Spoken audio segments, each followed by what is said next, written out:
Por isso que a doutrina é tríplice. Filosofia e religião se irmanam na sabedoria. E a religiosidade da doutrina espírita, que no fundo é moral cristã genuína, nos conduz ao amor.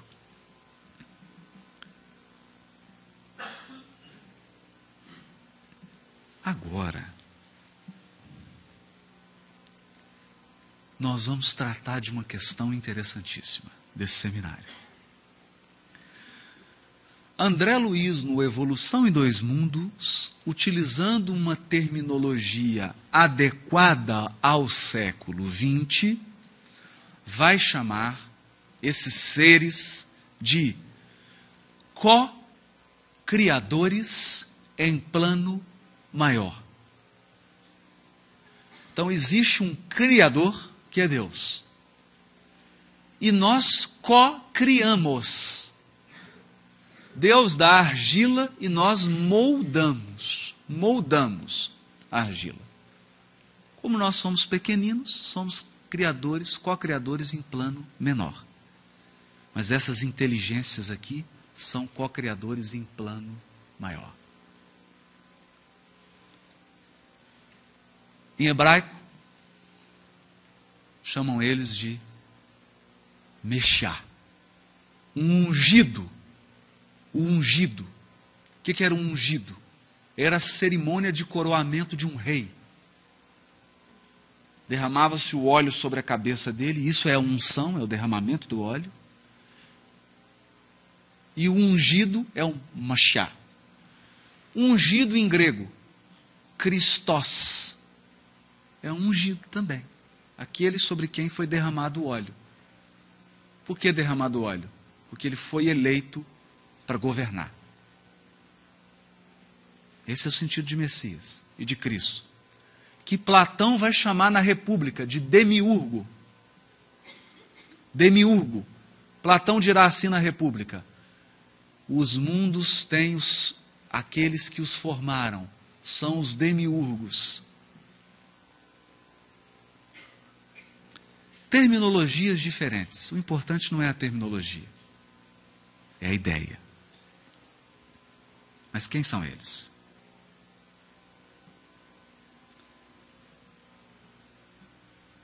Nessa substância original, fluido cósmico, ao influxo do próprio Senhor Supremo, ao influxo do próprio Senhor Supremo, as inteligências divinas a ele agregadas, em processo de comunhão indescritível. Se André Luiz não conseguiu descrever, imagina eu. Como que esses Cristos se relacionam com Deus? Eles estão num processo de comunhão com Deus mesmo, Criador. Comunhão. Eles estão num processo de comunhão que nós não podemos descrever. Extraindo desse hálito espiritual os celeiros da energia com que constroem os sistemas da imensidade, em serviço de cocriação em plano maior, de conformidade com os desígnios do Todo Misericordioso, que faz deles agentes orientadores da criação excelsa.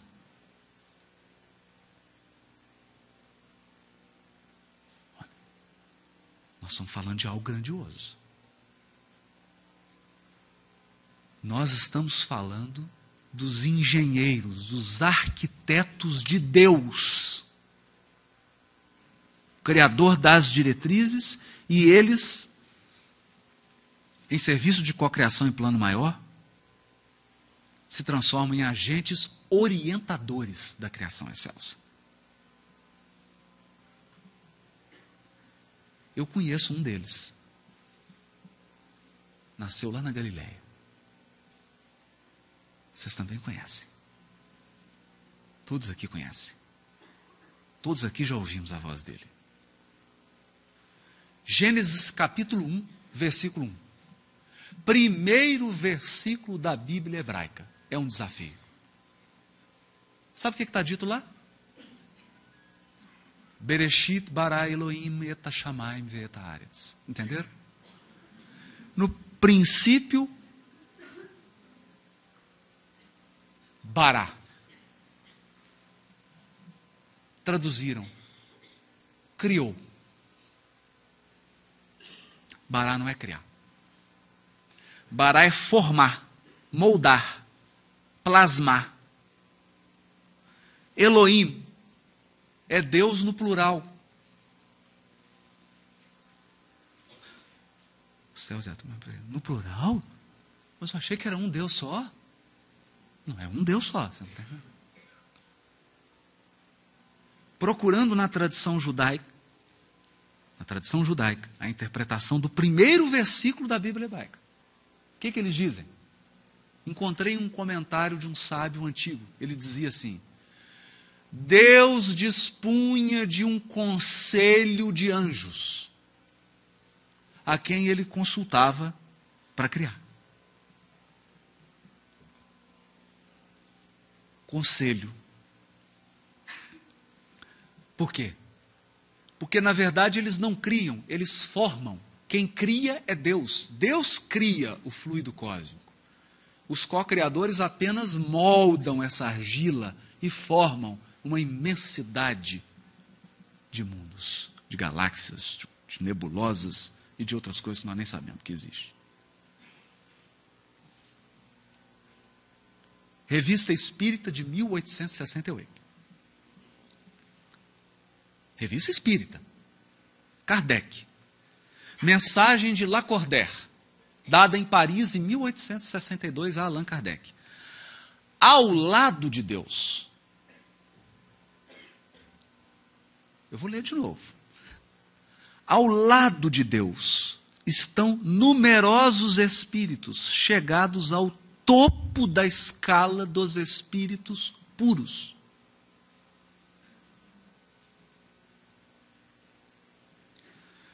Eu tinha um senhor lá em Belo Horizonte, Leão Zálio, que ele falava assim: a evolução começa a ficar divertida quando você fica espírito puro. Aí que a escada fica boa de subir. É aí que começa mesmo. Nós estamos falando de espíritos que chegaram ao topo da escala do espírito puro. Quando você se transformar em espírito puro, você está no jardim da infância aqui. Chegaram ao topo, que mereceram ser iniciados em seus desígnios. Você começa a ser iniciado nos desígnios de Deus, para dirigirem a sua execução. Deus escolheu dentre eles seus enviados superiores, encarregados de missões especiais. Podeis chamá-los Cristos. Pode chamar do que você quiser. A palavra é o menos importante. Tem que entender o processo.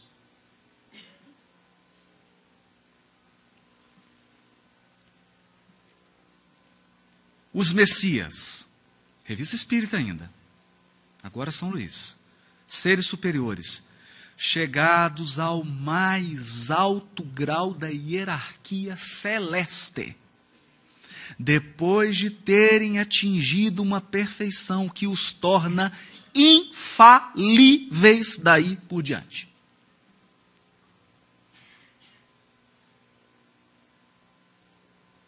E acima das fraquezas humanas, mesmo na encarnação. Volta. Antes de você chegar nesse nível aqui, você pode encarnar e falhar.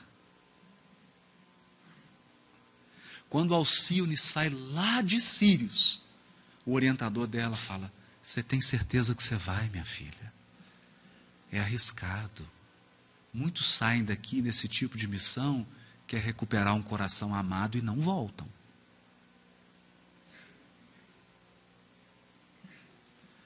Admitidos nos conselhos do Altíssimo. Encontrei os conselhos aqui, da tradição judaica.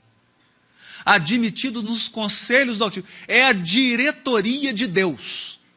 Eu não consigo, eu estou começando a sair do planeta. Recebem diretamente sua palavra. Diretamente. que são encarregados de transmitir e fazer cumprir.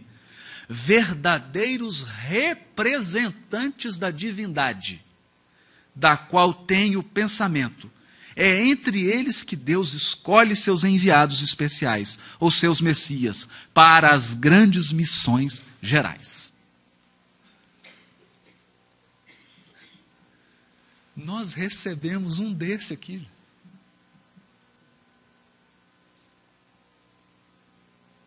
Nós recebemos um deles.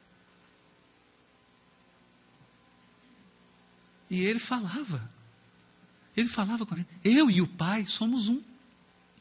Ele contou para a gente isso. E nós não acreditamos.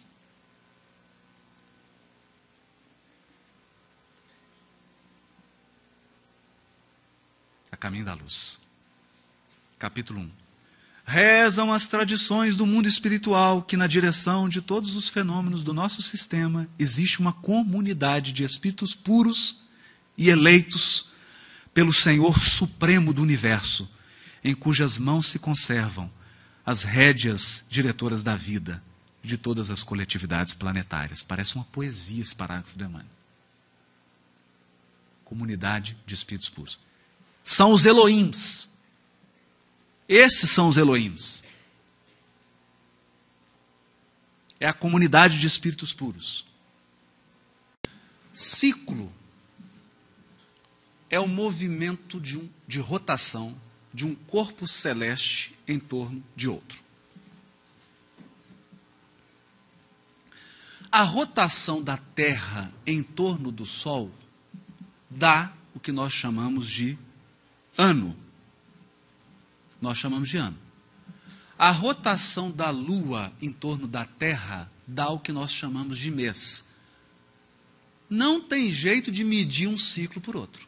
Sempre dá impreciso. Sempre, sempre, sempre. A maioria dos nossos calendários são calendários lunisolares. É uma mistura da rotação da Lua em torno da Terra e da rotação da Terra em torno do Sol. Como não tem como você medir um ciclo pelo outro, qual o jeito de você ter precisão absoluta? Você ficar acompanhando a Terra enquanto ela se movimenta em torno do Sol, de fora.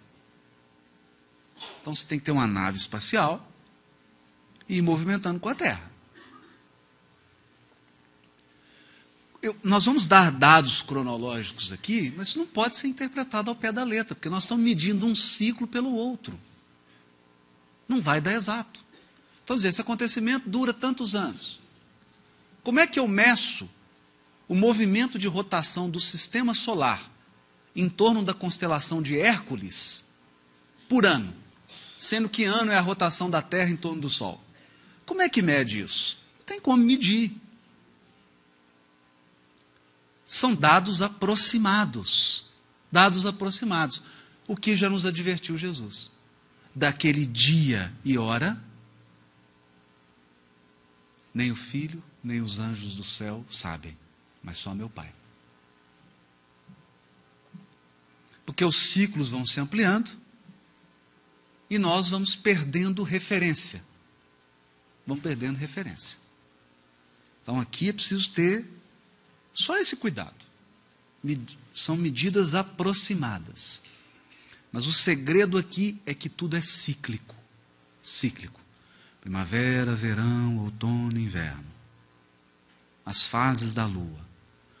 Tudo na vida é ciclo. Do ponto de vista de tempo. São ciclos. Ciclos. Então, feitas essas observações, porque nós já tivemos ocasiões em que as pessoas ficaram fazendo conta matemática. Você errou aqui por 0,0013. Não tem como. É preciso entender essa limitação do processo de medição. Então, aqui a gente vai vendo esses ciclos todos, né? E vamos entrar agora.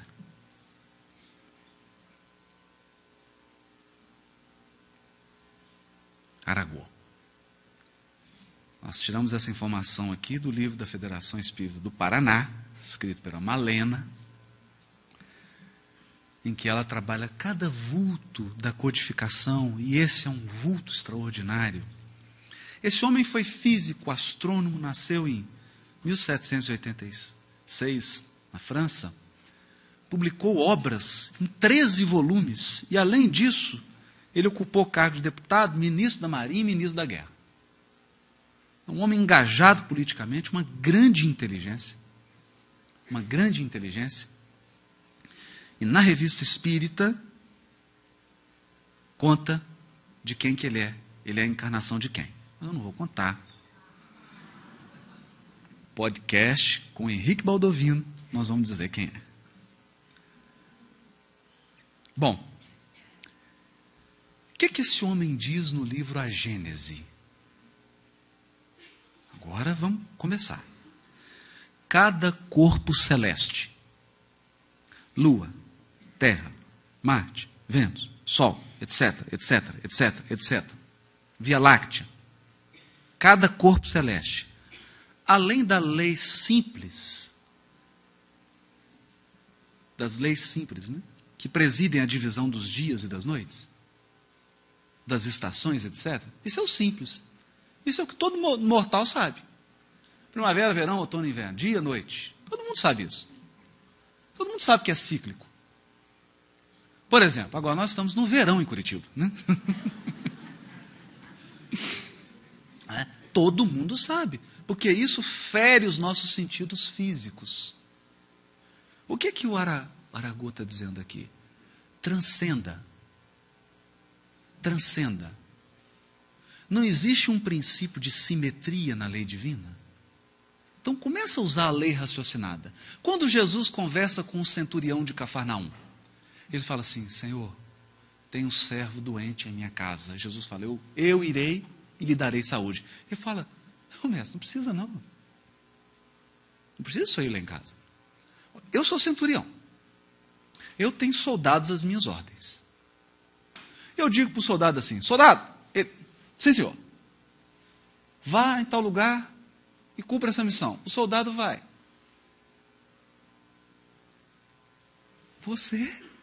Basta dar a ordem aí que alguém vai lá. Isso é fé raciocinada. Você usa o que você conhece para sondar o que você desconhece. Isso é fé raciocinada. Aplicando o princípio da unidade, o princípio da simetria. Se existem ciclos da vida, se existem ciclos dia e noite e as estações do ano, existem outros. Os corpos celestes sofrem revoluções que demandam milhares de séculos para a sua perfeita realização. Então, para a Terra girar em torno do Sol, em torno de 365 dias. É 365, alguma coisa. E para a Via Láctea girar em torno de um centro que ela gira em torno, quanto que demora? Não sei. Milhares de séculos. Mas é um ciclo. É um ciclo. Para o nosso sistema solar girar em torno da constelação de Hércules, que é o fenômeno chamado ápex solar. O nosso sistema ele se desloca em direção a um centro. O sistema solar como um todo. Então está todo mundo girando em torno do Sol, mas o próprio Sol está se movimentando. Ele se movimenta em direção à constelação de Hércules, junto com outros sistemas solares. Gira em torno de alguma estrela. Quanto tempo demora isso? Essa nós sabemos. Aguardem. O homem não abarca senão as fases de duração relativamente curta, cuja periodicidade pode constatar. Lua nova, lua nova, lua nova, lua nova, lua nova. Primavera, verão, outono, inverno. Primavera, verão, outono, inverno. Primavera, verão, outono, inverno. Periodicidade. Periodicidade, porque ciclo é periodicidade, é repetição.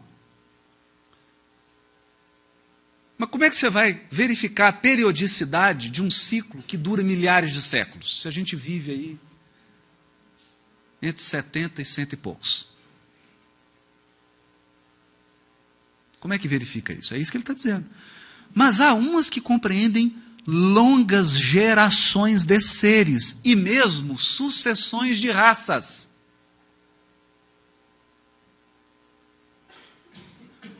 Muita calma nessa hora. Concentração.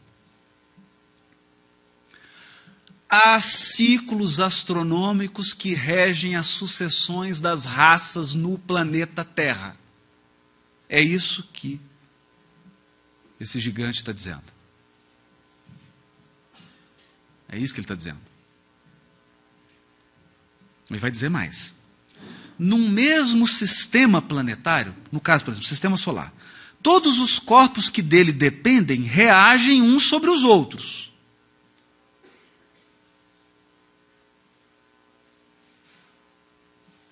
Vou mais longe. Digo que os sistemas planetários reagem uns sobre os outros. Ou seja, o sistema solar reage sobre outro sistema, que reage sobre outro sistema, que reage sobre outro sistema. Então, o sistema solar ele tem uma família de sóis, da qual nós fazemos parte. A nossa família é chamada constelação de Hércules. Nós veremos aqui. É a nossa família. Família de sistemas solares. E esses sistemas solares reagem uns sobre os outros. Em razão da aproximação ou do afastamento que resulta de seu movimento de translação através das miríades de sistemas que compõem a nossa nebulosa. Olha, gente. Existe o trava-língua, esse aqui é o trava-cérebro.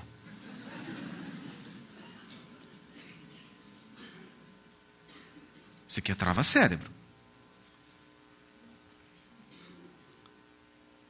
Uma família de sistema solar, porque o que acontece? A Terra no movimento de translação, não tem um momento que ela está mais próxima do Sol? O nosso sistema solar vai ter momentos em que ele vai estar mais próximo de outros sistemas. E vai ter momento que ele vai estar mais distante. Quando está mais próximo, tem gente que pula o vagão.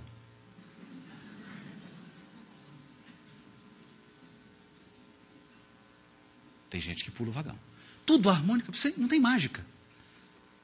Porque alguns imaginavam que vinha um planeta com uma mochila nas costas, ia entrar no sistema. Vem cá, gente, os degradados, por favor.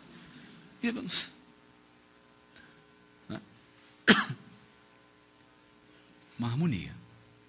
Essas aproximações e afastamentos são ciclos, porque elas ocorrem incessantemente. É como um balão que enche e esvazia, que enche e que esvazia. É um pulsar.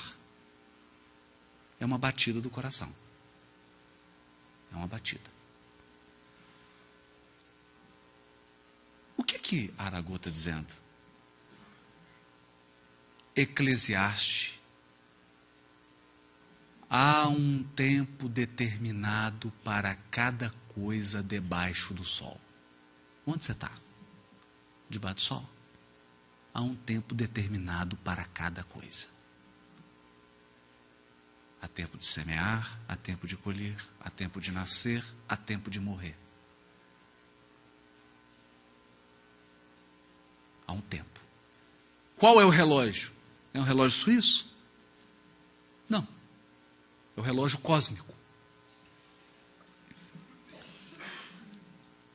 Os espíritos ligados à música vão dizer na Revista Espírita que esses movimentos geram notas musicais. E que isso também gera uma sinfonia celeste. Mas eu não vou nem entrar nisso. Que aí já é demais. Isso aqui tem som. Então tem hora que está um movimento. Daqui a pouco começa. Tan, tan, tan, tan, tan, né? A hora da mudança. Aproximação, afastamento. Aproximação, afastamento. São ciclos. Ciclos. E ele vai dizer assim. Vou mais longe ainda. Digo que a nossa nebulosa, que é como um arquipélago na imensidade, tendo também seu movimento de translação através de miríades de nebulosas, sobre a influência daquelas de que se aproxima. Meu Deus. Então, nebulosas giram em torno de uma maior e tem uma aproximação. Bom. Assim, aí ele resume. As nebulosas reagem sobre as nebulosas. Os sistemas solares reagem sobre os sistemas.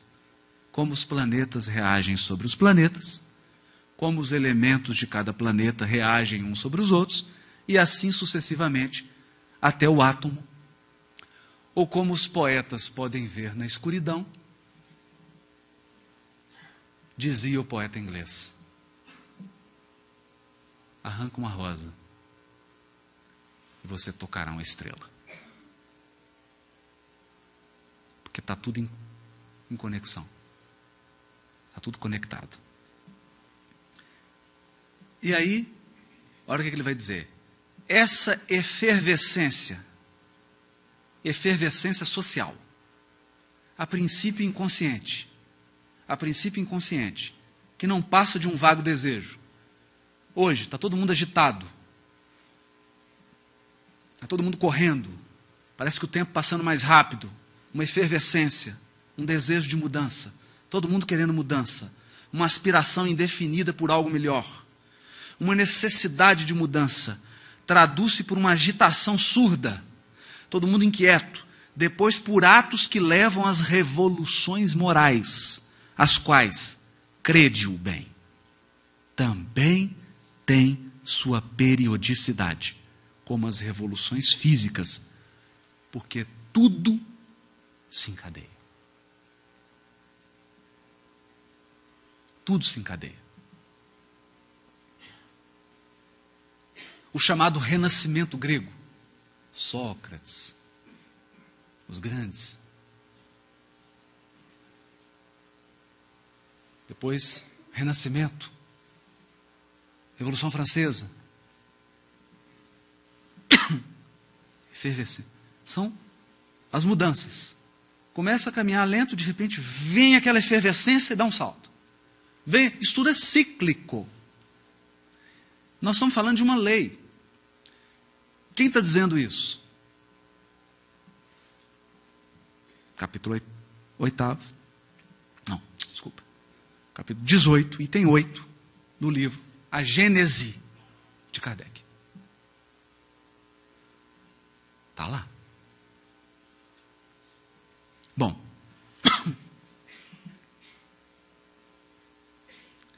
Capítulo 3 do livro Obreiros da Vida Eterna.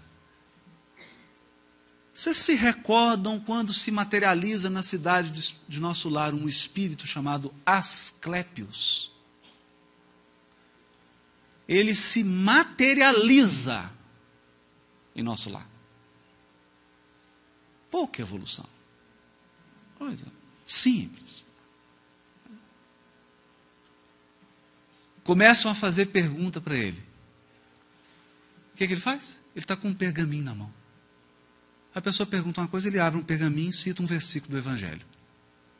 Deu uma vontade de ter esse pergaminho. Saber qual o texto que ele está usando. Versículo do Evangelho. Materializado em nosso lar. O André Luiz fica tão impressionado com isso que ele pergunta para o benfeitor. E o benfeitor responde para ele: acreditamos que o nosso visitante sublime, Asclépios, suspira, deseja, por integrar-se no quadro de representantes do nosso orbe junto às gloriosas comunidades que habitam, por exemplo, Júpiter e Saturno. Então, em Júpiter e Saturno, existem comunidades gloriosas de espíritos. E lá tem alguns representantes da Terra. Asclépios é um deles. Ele suspira por integrar-se, ele não está lá ainda. Ele quer chegar.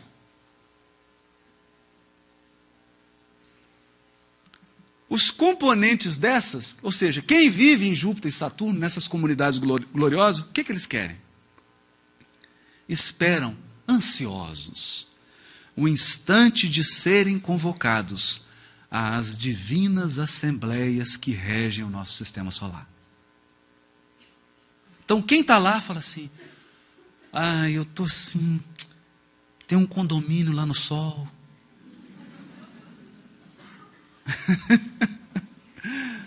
Condomínio a caminho da luz. E nós estamos assim, esperando ansiosos, até eu fazer por merecer habitar naquela comunidade solar. Naturalmente, comunidades que auxiliam os cristos que dirigem o sistema. Entre essas últimas, quem mora lá, entre os que moram lá, estão os que aguardam cuidadosos e vigilantes o minuto em que serão chamados a colaborar com os que sustentam a constelação de Hércules, a cuja família pertencemos. Então, lá no centro dessa constelação de Hércules, tem uma comunidade solar, e os que estão aqui no sol estão, tem um condomínio lá. É tão maravilhoso. Os que orientam o nosso grupo de estrelas, os que orientam os sóis, aspiram naturalmente a formar um dia na coroa de gênios celestiais que amparam a vida e dirigem-na no sistema galáxio em que nos movimentamos. Então, esses que estão na Hércules estão falando assim, tem um condomínio no centro da Via Láctea, é tudo de bom. Quero ir para lá. E sabe, meu amigo, que a nossa Via Láctea, viveiro e fonte de milhões de mundos, é somente um detalhe da criação divina, uma nesga do universo. Vocês desanimaram? Por quê? Nós temos a eternidade, você vai ficar fazendo o quê? Como é que você pretende gastar a sua eternidade?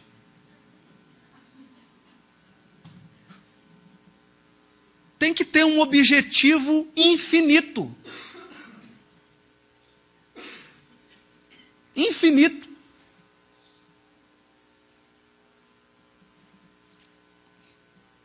Dá uma sensação de pequenez, né? Uma sensação de pequenez. Agora é o Chico no livro Na Era do Espírito. O que o Chico fala? Um dia ele chegou e falou, mano, me explica esse negócio de Cristo, de Messias, coordenador.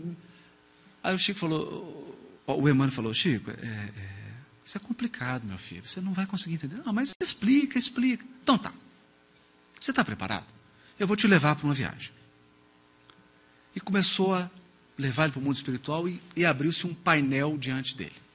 Apareceu então a Terra, na comunidade dos mundos do nosso sistema evolutivo em torno do Sol. O nosso Sol, depois, em outra face do painel, evoluindo para uma constelação que, se não me engano, é chamada de Andrômeda. Se enganou. É Hércules. Está no Obreiros da Vida Eterna. Ou então a de Hércules se movimenta em torno de Andrômeda. Mas aqui ele mesmo falou, se não me engano. Depois essa constelação, arrastando o nosso sistema e outros sistemas solares, evoluía em direção a outra constelação que já não tinha nome na minha cabeça. Essa outra constelação avançava para outra muito maior dentro da nossa galáxia. Depois apareceu a nossa galáxia imensa. E a nossa galáxia evoluía com outras galáxias em torno de uma nebulosa enorme. E que Emmanuel me disse que passava a evoluir em torno de outras nebulosas.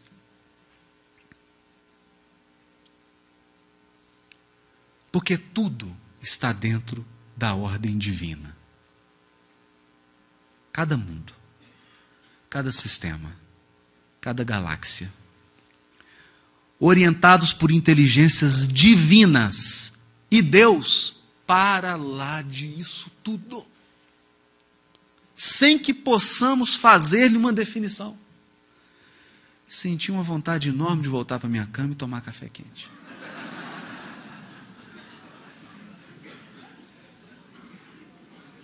Nossa, vou tomar um café. Até eu agora, fiquei assim meio tonto. Um pãozinho de queijo, um queijo Minas.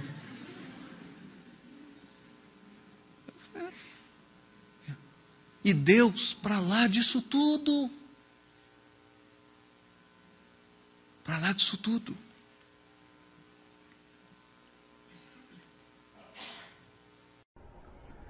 Nós estamos, assim dizer, bom, aí depois ele fala assim, o Criador, a nosso ver, conforme ensinam espíritos amigos que nos visitam, é o Criador. O Criador é o Criador. Não podemos ainda ter outra definição de Deus mais alta do que aquela que Jesus nos ensinou quando o chamou de Pai Nosso. Além disso, a nossa mente vagueia. E aí ele vai falar. Acho formidável que o professor Herculano Pires disse, que Jesus, quer dizer, que Jesus seria o demiurgo da Terra. Demiurgo é o seguinte, Platão, no livro República, lá no banquete também, fala que cada mundo tinha um construtor. E ele dá o nome de demiurgo. Olha que coisa de Platão, né? É que foi lá longe. E aqui o Chico fala, é isso mesmo, o demiurgo da Terra, nós chamamos de Cristo, você pode chamar de demiurgo, você pode chamar o que você quiser. Né? O que governa a Terra é Jesus. E o demiurgo do sistema será então um demiurgo de mais alta potência construtora. Olha o que o Chico está falando. Que o Cristo do sistema solar é ainda um espírito superior a Jesus. A esse respeito, peço licença para dizer que certa feita, bom, aí ele fala um negócio de Emmanuel aqui, e aí o Emmanuel mostra esse quadro para ele. Ou seja, Jesus, governador da Terra, o sistema solar tem um governador, essa constelação de Andrômeda deve ter um outro Cristo, superior ainda ao do sistema, tem o Cristo da Via Láctea, que é superior ainda a todos os outros, mas a Via Láctea não gira em torno daquela mônada, daquela nebulosa? Essa nebulosa tem um Cristo também. Vamos parar por aqui? Vamos. Daqui a pouco vamos tomar um café quente para não perder. E Deus? Deus está além disso tudo. Deus está ainda além disso. É importante a gente ter isso em vista.